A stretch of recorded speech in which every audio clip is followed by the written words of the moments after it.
I'm Karen Tumulty, and here are my debate prep tips for you, Vice President Joe Biden. Nice to meet you.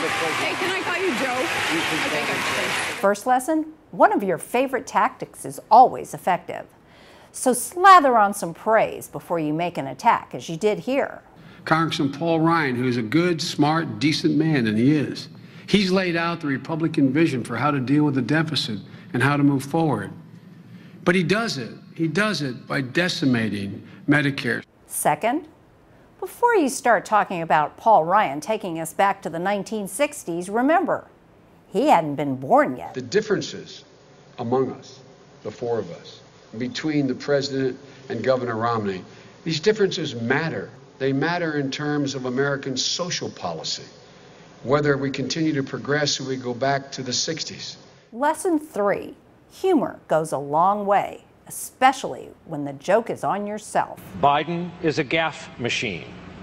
Can you reassure voters in this country that you would have the discipline you would need on the world stage, Senator? Yes. Fourth, don't just pick on your opponent's weaknesses, take on his strengths as well. Rudy Giuliani, probably the most underqualified man since George Bush to seek the presidency, is here talking about any of the people here. Rudy Giuliani.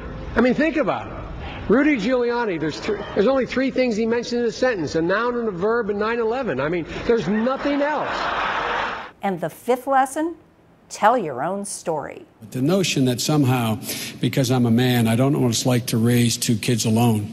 I don't know what it's like to have a child you're not sure is going to make it. I understand. So, Mr. Vice President, here's your game plan. Your words can sometimes get you into trouble, and sometimes they can get you out of it. Which will it be this time?